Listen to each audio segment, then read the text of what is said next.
notre troisième sujet, on a pris un peu de retard. Notre troisième sujet, effectivement, Jean-Luc Chauvin tout à l'heure nous dévoilait ce sujet-là. C'est un sujet important, c'est un sujet fort.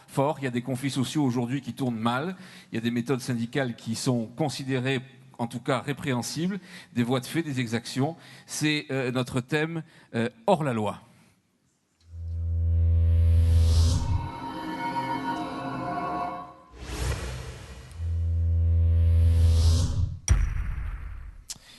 Voilà, pour en parler, on accueille tout de suite Jean-Luc Chauvin qui revient avec nous, président de l'UPE 13. Et on a aussi le plaisir d'accompagner sur ce sujet et de vous faire découvrir peut-être une autre version de l'histoire telle qu'on vous l'a peut-être racontée dans les journaux. Vous allez découvrir peut-être ce soir une autre version des faits. Je vous demande d'accueillir Monsieur Serge Melnizuc, qui est le patron de 3 McDonald's ici à Marseille, à la Valentine et à Aubagne. Serge Melnizuc. Et puis on a aussi Olivier G, bien sûr, qui restera avec nous. Alors, vous pouvez vous mettre là, M. Melnizuc. Merci d'être avec nous. Et si j'ose dire, comme ça, je vais vous mettre un peu la pression. Merci d'avoir le courage de faire les révélations que vous allez faire ce soir sur, on va dire, le conflit qui vous oppose à un certain nombre de vos salariés. Vous allez nous raconter un petit peu ça. Je crois que vous avez repris 3 McDonald's au mois d'avril, à la Valentine, à Aubagne et rue de Rome. Et depuis, si j'ose dire, vous êtes en guerre avec une partie de vos salariés. C'est ça ? D'abord, je voudrais remercier de m'applaudir parce que c'est vrai, ça fait 2 mois que je suis arrivé à Marseille et j'ai plus l'habitude de me faire insulter que de me faire applaudir. Donc j'avais même du mal à croire que c'était moi qu'on attendait sur scène. Alors, qu'est-ce qui s'est passé depuis le mois d'avril ? D'abord, mon nom, c'est Melnizuc. Melnizuc, qu'est-ce que j'ai dit ? Un peu dans le désordre, mais c'est pas grave, j'ai l'habitude. Je vais recommencer, hein, Melnizuc. Deuxième précision, je suis absolument pas en guerre avec mes salariés. Je suis arrivé dans un contexte un petit peu compliqué de conflit social et donc vous avez hérité d'une situation difficile. Voilà. En fait, j'ai hérité d'une situation difficile simplement parce que je suis franchisé McDonald's, donc indépendant à ce titre-là. Et un jour, le président de McDonald's m'a appelé en me disant « Serge, on a récupéré quelques restaurants sur Marseille et c'est très très compliqué. Ça fait maintenant plusieurs mois, voire des années, et on n'arrive pas à gérer ce conflit. Est-ce que tu serais pas un peu marseillais ? Est-ce que tu serais prêt à venir à Marseille ?» Et donc, vous savez, quand j'ai commencé à Marseille, je tapais aux portes et j'essayais de vendre des encarts publicitaires. Et sur la Canebière, il y avait un cinéma à l'époque qui s'appelait l'UGC Capitole. Le directeur s'appelait Monsieur Castillo. Il ressemblait un petit peu à Rému. Et quand il me parlait, j'étais gamin, j'essayais de lui vendre de la publicité. Il me disait « Tu sais, petit, moi, je ne sais pas faire grand-chose, mais le cinéma, je le fais bien. Moi, je ne sais peut-être pas faire grand-chose, mais gérer des entreprises, j'essaie de bien le faire. » Alors, quand même, vous avez un gros problème aujourd'hui avec un syndicat qui s'appelle la CGT. Je n'irai pas jusque-là, parce que je suis actuellement en négociation avec la CGT. Disons que le problème était un petit peu différent. Je suis arrivé dans ce restaurant et je me suis retrouvé effectivement dans un conflit social qui était mené par je dirais, une équipe de salariés qui avaient pris de mauvaises habitudes. Et je dirais que... C'est quoi les mauvaises habitudes ? Mauvaise habitude, c'est d'obtenir... vous savez, on est confronté à une chose dans cette ville, dans ce département que j'aime beaucoup, puisque j'en suis originaire et j'y ai grandi. Vous avez toujours une minorité qui essaye, par la violence, de dominer, que ce soit un quartier, que ce soit une entreprise, que ce soit un service public, et ça en dépit de l'intérêt général. C'est un petit peu ce qui est arrivé dans notre entreprise. Le conflit de McDo La Valentine est plutôt assez bien connu. Moi, j'ai l'habitude des dîners en ville et même j'ai d'autres restaurants sur Toulon. J'ai 4 restaurants là-bas où ça se passe très très bien. J'ai 250 salariés là-bas. Je veux dire, tout le monde a la banane et on s'entend plutôt bien. Et c'est vrai que quand je viens discuter, quand je dîne le soir avec des Marseillais, ils me disent « Putain, c'est le bordel la Valentine ». Et vous savez, on arrive tous à un âge... Qu'est-ce qu'ils vous demandent aujourd'hui, vos salariés ? Parce que moi, ce que je lis dans la presse, c'est quand même que globalement, vous avez vous aussi quand même des services de sécurité un peu musclés. Bon, ils ont fait la grève, ils ont distribué des tracts. Ces gens-là, paraît-il que vous en avez licencié 8. Il paraît que ça ne se fait pas de licencier des grévistes, monsieur Melnizuc, pardon. Ça se fait pas de licencier des grévistes, mais à l'époque où je suis arrivé, ils étaient en ce qu'on appelle en droit de retrait. Alors, je ne vais pas rentrer dans l'aspect technique, mais l'avantage du droit de retrait par rapport à la grève, c'est que le droit de retrait, il est payé. D'accord ? Donc ces gens-là étaient en droit de retrait sous un prétexte qui avait été contesté par la direction.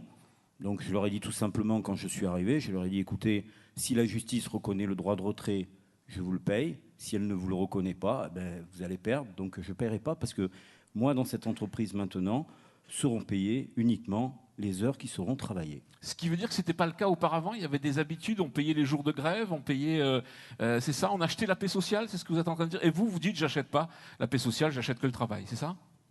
Vous savez, quand vous êtes un grand groupe, vous voyez les choses de façon différente. D'abord, quand vous êtes un grand groupe, on a tendance à dire il y a beaucoup de chefs et il n'y a pas d'Indiens, quoi, hein. Donc tout le monde décide, c'est compliqué. Quand vous êtes avec votre entreprise, quand c'est votre entreprise, que vous y avez investi vos sous, en face de vous, vous avez un patron. Je veux dire, là, il n'y a pas 30 interlocuteurs, c'est moi, ce sont mes décisions et j'assume mes décisions. Alors, ce qui vous a beaucoup choqué, c'est que des salariés fassent la grève chez vous, ça peut se comprendre. Et puis, on est en République et démocratique. Il y a des lois, il y a des règles. Par contre, ce qui vous choque, c'est qu'il y a des gens de l'extérieur de votre entreprise qui viennent, si j'ose dire, et y compris, vous avez un de vos fournisseurs, je crois, qui était complètement extérieur, évidemment, à ces histoires-là, qui lui aussi a été envahi. Il y a des gens qui ont été molestés. Oui, il y a la plateforme de McDo qui se trouve du côté d'Aix-en-Provence qui a été bloquée, en particulier par les salariés de la Valentine qui sont montés là-haut pour bloquer la plateforme. Et je dirais, moi, je suis arrivé à cette période, j'ai récupéré le restaurant de la Valentine à cette période, et effectivement, on n'était pas très nombreux sur la Valentine. Je dois avoir quelque chose comme 160 salariés. J'en avais, je dois en avoir 35 en accident du travail, arrêt maladie. Il y a quand même beaucoup, enfin, c'est un virus chez nous, l'accident du travail, hein. Donc, et à côté de ça, j'avais à peu près 80 salariés qui étaient en grève. Et si vous voulez, je peux vous expliquer un petit peu comment ils m'ont accueilli quand ils sont revenus. Alors, attendez, je vais vous montrer, c'est assez simple. Vous avez les gens qui reviennent, et à ce moment-là, moi j'étais dans le restaurant, ça faisait un petit moment qu'on travaillait, on n'était pas très nombreux, donc j'étais en cuisine, je faisais les sandwichs, parce que avant d'être patron, j'ai appris à faire les sandwichs. Et à ce moment-là, vous avez vos 80 gars qui reviennent, plutôt motivés, parce qu'ils ont toujours gagné tous les combats. Donc ce que je dirais, c'est que forcément, ça entraîne, ça fait tache d'huile, et même ceux qui à un moment étaient plutôt raisonnables, se sont alliés à ceux qui étaient les plus violents et qui gagnaient tout le temps. Donc ce jour-là, ils sont revenus d'Aix-en-Provence, où ils avaient occupé la plateforme, bien mis la pagaille, et ils sont venus dans le restaurant, et moi j'étais là, je les attendais, je les connaissais pas. Et quand ils sont arrivés, ils m'ont dit, tiens, Serge Melnizuc, on a entendu parler de toi, super, tiens, super patron, hein, franchement, on est vraiment content, parce que tu comprends, depuis des mois, voire des années, on travaille pour McDo France. Et quel bordel, ils ont fait que des conneries. Mais alors là, franchement, on avait besoin d'un patron, on est content de travailler avec toi. Je leur ai dit, moi aussi, hein, donc si vous reprenez le travail, c'est bien volontiers. Donc le comptoir est là, la cuisine est là, donc allez-y. Et à ce moment-là, ils m'ont dit, c'est simple, on s'est arrêté 15 jours, tu payes les 15 jours, et on reprend le boulot. J'ai dit non, je ne vais pas payer. Et à ce moment-là, c'est assez amusant parce que là, d'un coup, vous avez tous les salariés qui commencent à monter sur les tables, tout ça. J'étais avec 2 agents de sécurité. L'équipe musclée dont vous parlez, on n'est pas musclé, mais on n'a pas peur. Et donc là, vous vous retrouvez face à 80 personnes. Enfin, vous avez un peu du mal à savoir parce qu'ils commencent à monter sur les tables. Ils sont assez costauds, assez virulents. Et alors, ils vous disent, maintenant, tu vas payer. Et vous voulez leur expliquer pourquoi l'histoire de justice, tout ça. Et quand vous commencez à expliquer, ça devient paye, paye, paye. Voilà. C'est comme ça, les gars sont sur les tables et ils vous parlent comme ça. Donc, j'ai pas voulu payer et je l'ai pas fait. Et donc, on a continué à travailler à 10. Puis petit à petit, sur les 80, il y en a 10 autres qui sont venus. Et pourtant, le mouvement s'est un petit peu dégénéré. C'est-à-dire que pendant les jours qui ont suivi, ils ont refusé de reprendre le travail. Et ils m'ont fait des blocages, blocage sur blocage. Ils ont menacé les employés qui travaillaient avec moi. Ils ont jeté des poubelles sur les clients. Un soir, ils ont débarqué. Ils étaient, ils étaient une trentaine. Ils sont arrivés dans le restaurant. Ils sont rentrés dans le restaurant qui était plein de monde. Ils ont coupé le disjoncteur. Je ne sais pas si vous imaginez un immense McDo comme la Valentine dans le noir. Et ils ont jeté des pétards au milieu de la foule. Je vous laisse imaginer les mamans et les enfants dans quel état ils sont sortis. Ils criaient, ils pleuraient, ils croyaient tous que c'était un braquage. Donc c'est vrai que pendant 15 jours à peu près, j'ai vécu avec l'huissier. D'ailleurs, je tiens à le préciser parce qu'à un moment, ma femme a eu des doutes. J'ai passé quasiment toutes mes nuits avec l'huissier. Maître Bertrand, d'ailleurs, maintenant, je pense, une des études les plus rentables de Marseille, grâce à moi. Et on a fait des constats. Alors, c'est vrai que pendant des années, McDo avait fait des constats, mais vous savez, c'est comme quand vous installez une caméra et qu'elle ne sert jamais à rien. Au bout d'un moment, tout le monde s'en fout. Donc nous, on a fait des constats pendant 15 jours, et au bout de 15 jours, je me suis pointé dans un restaurant. C'était dans le restaurant d'Aubagne, puisque j'avais un gars qui venait régulièrement me faire des blocages à Valentine, mais qui lui travaillait. Je suis rentré dans le restaurant d'Aubagne, j'ai traversé la cuisine, je suis allé le voir, il était dans un petit bureau derrière. Enfin, c'est juste pour vous faire un peu cerner l'ambiance des choses auxquelles on peut être confronté. Donc je vais le voir, il était dans le petit bureau directeur. Je l'avais vu, quand il vient me bloquer, il était beaucoup plus violent, avec survêt, tout ça. Là, il était en chemise, cravate. Et je vais dans le bureau, il était avec 4 filles, une qui téléphonait, l'autre qui passait les commandes, ça. Et je dis, Mohamed, je souhaiterais vous parler, s'il vous plaît. Il me regarde, il me dit, tu vois pas que je travaille? J'ai dit, Mohamed, je voudrais quand même vous parler. Écoute, je suis en train de travailler et moi, j'ai pas envie de te parler. J'ai dit, Mohamed, je suis votre patron, j'aimerais vous parler. Et il me dit, bon, écoute, maintenant, si tu n'as pas compris, si tu veux, je viens et je te l'explique différemment.